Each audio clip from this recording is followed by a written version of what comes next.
Les décisions dont voici la teneur ont sanctionné la séance du Conseil des ministres tenue ce mercredi 9 avril 2025 sous la présidence de M. Patrice Talon, président de la République.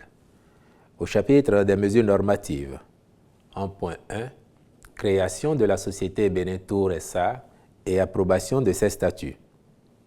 Depuis quelques années, des réformes et projets ont été réalisés pour créer une industrie touristique pourvoyeuse de richesses et faire de ce secteur le principal outil de rayonnement du Bénin à l'international.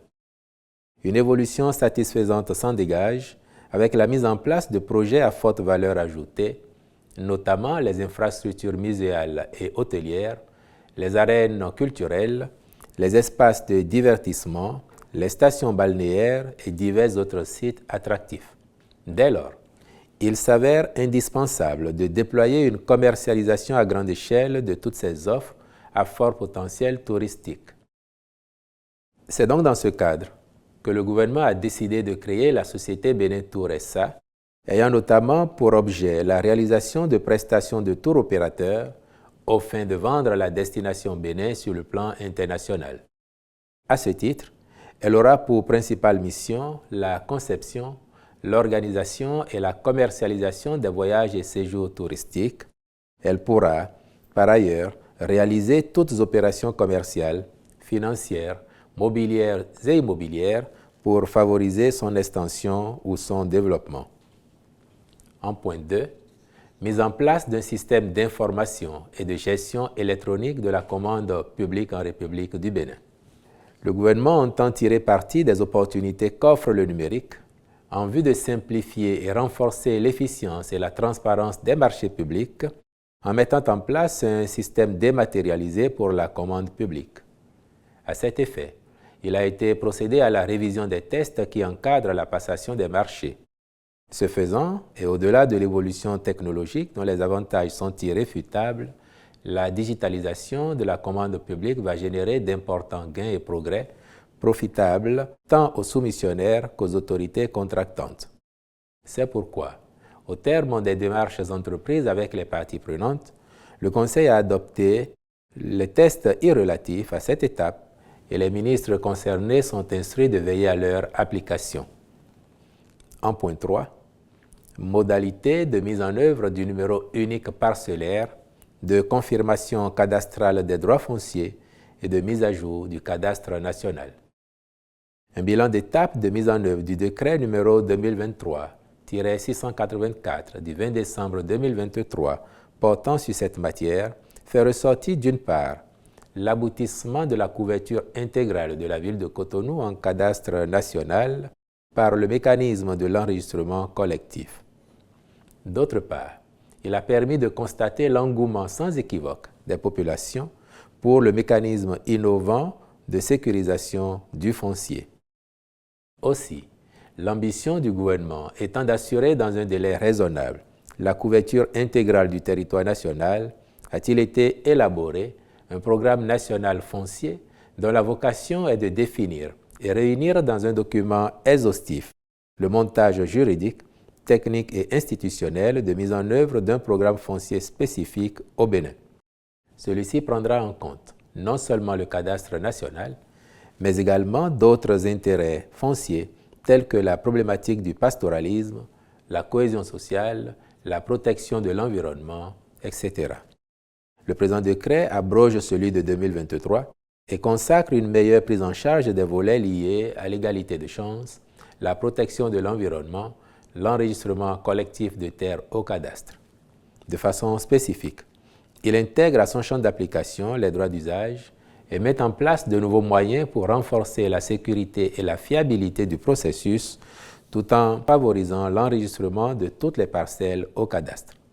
De même, il clarifie la nature juridique et les effets du certificat d'enregistrement au cadastre national ainsi que les conditions de sa délivrance, les délais d'action non explicités dans le décret en vigueur, le niveau d'implication des collectivités territoriales, notamment dans la prise en charge de la formalisation des transactions foncières et la correction des données cadastrales, la responsabilité des acteurs chargés d'utiliser la plateforme e-foncier Bénin.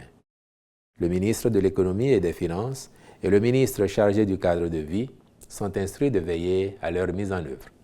En point 4, fixation de la liste des fonctions politiques ouvrant droit à des avancements automatiques d'échelon et de grade. Au terme de la loi portant statut général de la fonction publique, citation, le fonctionnaire de l'État détaché pour exercer une fonction politique bénéficie d'avancements et de promotions automatiques pendant l'exercice de la dite fonction. Fin de citation. Avec l'instauration de la démocratie comme système de gouvernance depuis 1990, des fonctionnaires sont nommés ou élus dans diverses fonctions politiques pour accomplir un mandat et leur évaluation au même titre que les autres agents de l'État étant difficile, il s'est avéré nécessaire de prévoir un mécanisme d'avancement les concernant, l'objectif visé étant de ne pas compromettre le déroulement de leur carrière. Le décret énumère de façon claire et précise la liste des fonctions ouvrant droit à des avancements automatiques d'échelon et de grade pour éviter tout abus ou toute complaisance. En point 5, transmission à l'Assemblée nationale pour examen et vote du projet de loi relative à l'entrée, au séjour, à la résidence et à la sortie des étrangers en République du Bénin. La loi numéro 86-012 du 26 février 1986 relative au régime juridique des étrangers dans notre pays ne répond plus totalement aux exigences actuelles de mobilité, d'attractivité territoriale, de promotion du tourisme et de coopération régionale et internationale. En effet, depuis l'adoption de celle-ci, il y a eu des avancées significatives dans plusieurs secteurs de la vie sociale, économique et politique.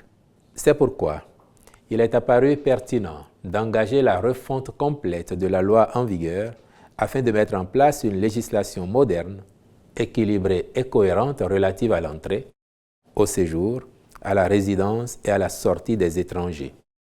Les ministres concernés veilleront à l'aboutissement de la procédure législative y relative. En point 6, transmission à l'Assemblée nationale pour examen et vote du projet de loi portant modification de la loi numéro 2024-31 du 2 septembre 2024 relative à la reconnaissance de nationalité aux afro-descendants en République du Bénin. La principale modification envisagée concerne l'intitulé de l'attestation provisoire actuelle, qui deviendra une attestation d'éligibilité au bénéfice de la nationalité béninoise. Cette dénomination permettra de clarifier le statut des bénéficiaires en attente de finalisation de leur demande, sans créer de confusion avec les effets de la nationalité. Par ailleurs, les modalités de transmission de la nationalité béninoise par reconnaissance ont été précisées, ainsi que celles de jouissance de la pleine nationalité. En somme, la notification projetée s'inscrit dans une volonté d'harmonisation législative, de simplification administrative et de respect des principes de sécurité juridique, de transparence et d'efficacité. Elle a également l'avantage d'offrir un cadre plus lisible, plus protecteur, conforme aux ambitions du Bénin en matière de retour aux origines et de reconnaissance des afro-descendants dans la communauté nationale. En point 7, transmission à l'Assemblée nationale pour examen et vote du projet de loi relatif aux associations et aux fondations en République du Bénin. Ce texte, une fois voté, abrogera les dispositions de la loi du 1er juillet 1901 relative au contrat d'association ainsi que toutes autres dispositions antérieures contraires. Il vise à actualiser le cadre légal existant afin de réduire les ambiguïtés juridiques, rendre conforme la réglementation en vigueur aux défis actuels et créer les régimes adaptés à chaque type d'association et de fondation. Il dispose, entre autres, sur les modalités de financement, la gouvernance, de même que sur les questions relatives à la transparence et au suivi de leurs activités, en lien avec les risques qui y sont liés.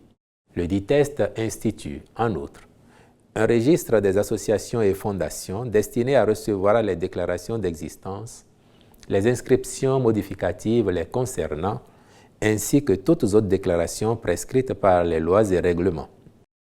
Sous cette même rubrique des mesures normatives, ont été par ailleurs adoptés les décrets portant création de l'Agence nationale du paysage, approbation de ses statuts et nomination des membres de son conseil d'administration, modification des statuts de la Société de radio et de télévision du Bénin SA et nomination des membres de son conseil d'administration, transmission à l'Assemblée nationale pour examen et vote du projet de loi portant modification de la loi numéro 2017-08 du 19 juin 2017 portant identification des personnes physiques en République du Bénin, nomination des commissaires aux comptes titulaires et suppléants près le Fonds d'investissement et de garantie des petites et moyennes entreprises.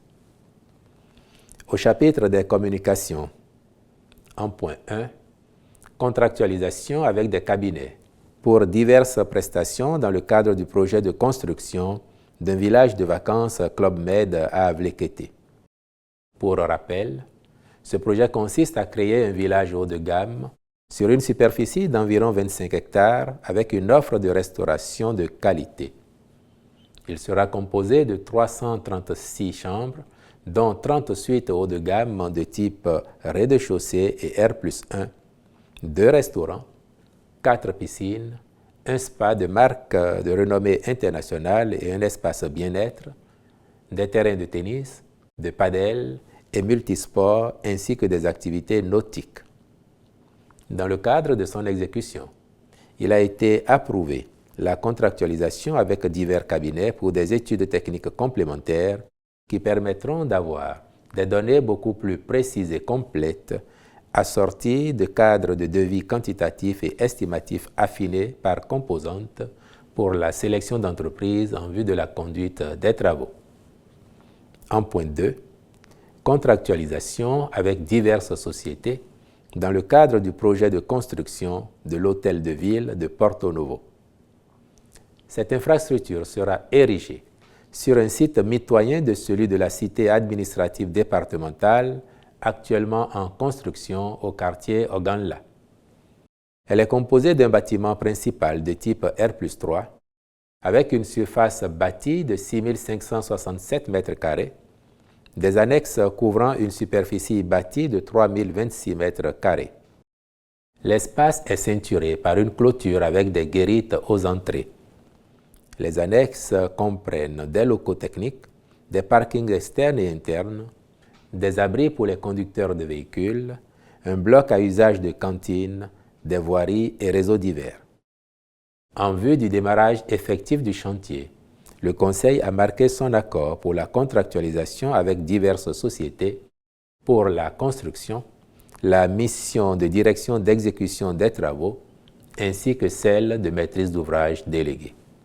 Au titre des rencontres et manifestations internationales, il a été autorisé la participation de notre pays aux réunions statutaires et autres rencontres à l'extérieur du ministère du Tourisme, de la Culture et des Arts au titre de l'année 2025. À la 17e édition du Salon international de l'agriculture du Maroc, du 21 au 27 avril 2025 à Meknes. Au sommet Innovation Africa 2025 à Addis Abeba, en Éthiopie, du 28 au 30 avril 2025. À la 92e session générale de l'Assemblée mondiale des délégués nationaux de l'Organisation mondiale de la santé animale à Paris, en France, du 25 au 29 mai 2025, ainsi que l'organisation à Cotonou, du 6 au 8 mai 2025, de l'atelier régional sur l'échange d'informations et la coopération en matière de sécurité nucléaire en Afrique de l'Ouest. Enfin, au chapitre des mesures individuelles, les nominations ci-après ont été prononcées au ministère du Tourisme, de la Culture et des Arts. Directeur de cabinet, M. Jacques Évrard Charles Aguiadaho. Directeur adjoint de cabinet, Mme Gladys Gandaho. Conseiller technique au suivi des réformes et des projets, M. Folahan Médar Latunji. Directeur adjoint de la planification, de l'administration et des finances, M. Abel Serge Akoha. Directeur national de la culture, M. Gompasunon Ahmed Bionigan. Directeur du patrimoine culturel, M. Jimmy Djifa Eda. Au ministère de l'Énergie, de l'Eau et des Mines, directeur adjoint de cabinet, M. Din Mahama Saliou. Directeurs départementaux ainsi qu'il suit: Atakora, M. Eliassoum Matom P. Sefandé. Borgou, M. A. Mispar Agani. Colline, M. Barthélemy Vidjoyi Landeko. Littoral, M. Roland Dahefa. Au ministère des Affaires sociales et de la microfinance, directeur général du Centre d'assistance psychiatrique et d'accompagnement des personnes en situation de mendicité, M. Boris Fidel Senankman Degan. Au ministère de la décentralisation et de la gouvernance locale, chargé de mission du préfet du littoral, M. Agossa Simon Onsa. Je vous remercie.